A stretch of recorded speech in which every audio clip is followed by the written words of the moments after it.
Hello everyone, my name is Hasif Aiman. My matrix code is 2021117541 and my group is EH2432B, and today I will be talking about why we should save money. Well, as you can see from the title, you can probably already guess that most child have been told by the parent that it is important to save money. But do you know what is the reason for saving money?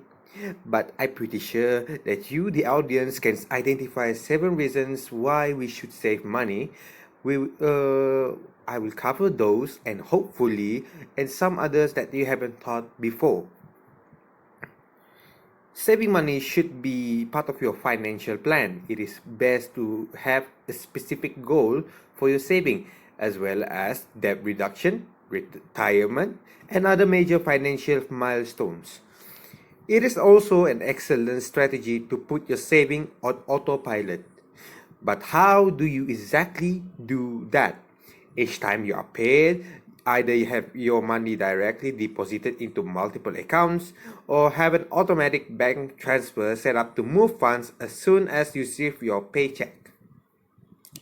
By doing this, you are paying yourself first and removing the temptation to use that money if it is in an account you usually spend money from.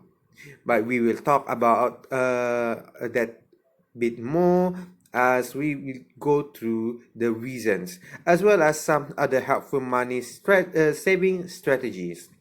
One thing that I should note, I'm not differentiating between saving money and investing money throughout this article.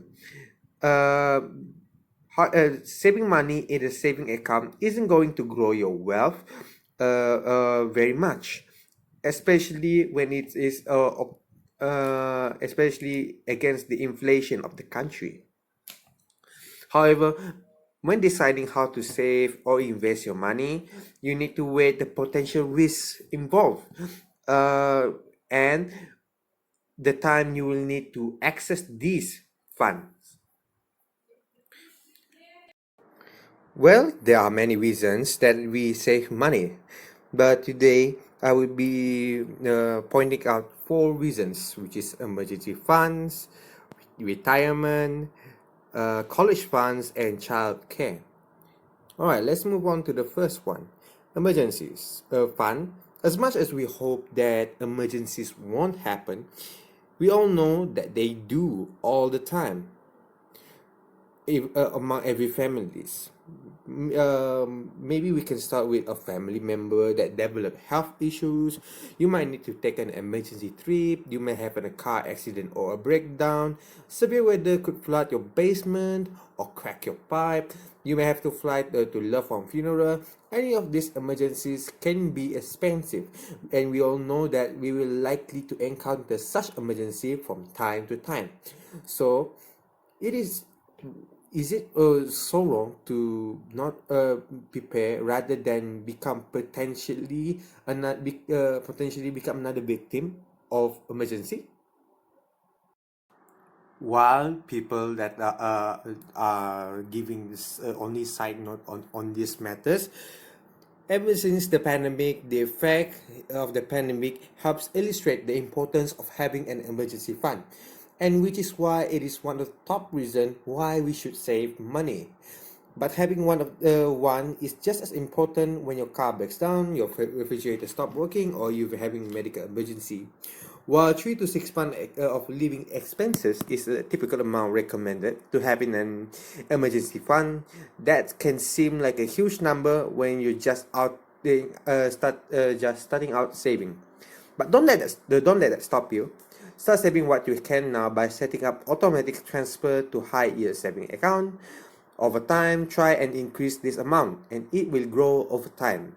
Having an emergency fund along with a drastic cut to your spending can help you to make it through tough financial time, especially during the MCO.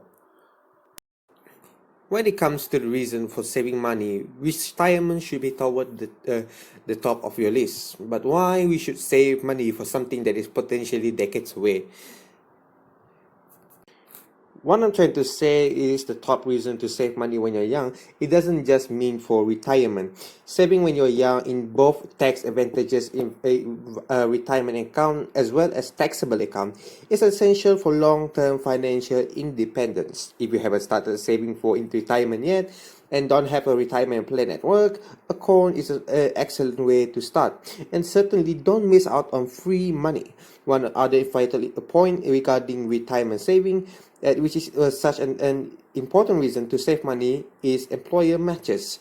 Many employers will match certain uh, percentage of contribution. If your employer does this, at the minimum, ensure your contribution are high enough to receive all the matching contribution. By not taking advantage of this, you are turning down free money. But don't do this. Many employers also match a contribution for health saving account. You will want to take the advantage of this benefit as well if such thing is available at your environment. As with the college education, don't neglect to save money for your education. As you all know, higher education can improve your career prospect, but it comes at a cost. For the 2019 and 2020 school year, institution and fees can at 4 years public university can cost an average of 10,000 per year. Depends on your course. It can be more or less than that. But if you are saving college for your children, the best way to get ahead of college costs is to start saving your kids are just babies.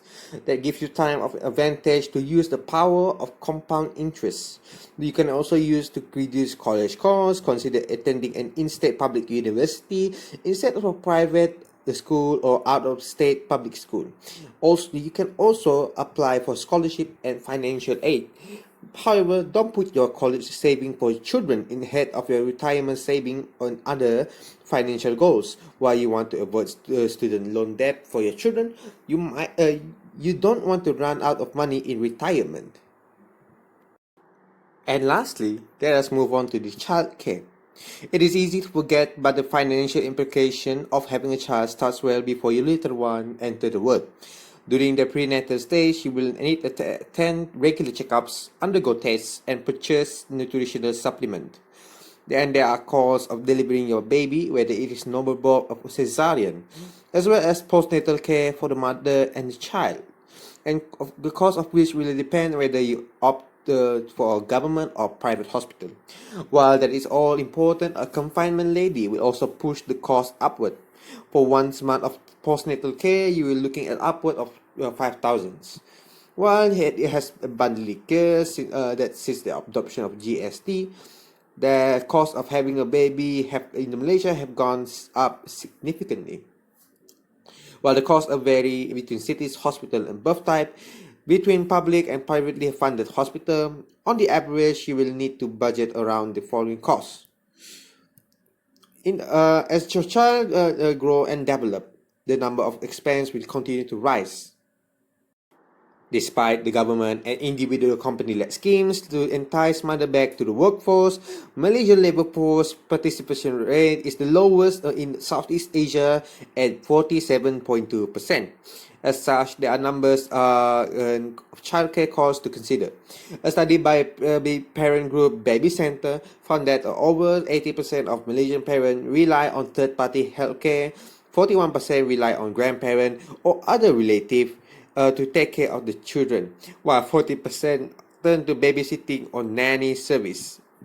If you choose a babysitter for nanny, the annual bill amount to an estimated of 12,000 per year. If you choose to employ a live-in domestic helper, the cost could live up to 22,400 for the first year, not including accommodation and food, while the one-time cost of the domestic helper agency will range between 8,000 and 18,000. While in truth, the total cost of raising a child in Malaysia may be between 400,000 to 1.1 million, depending mainly on where you spend your money on educations, from state and private schooling to local and international university costs. I think that's all for me.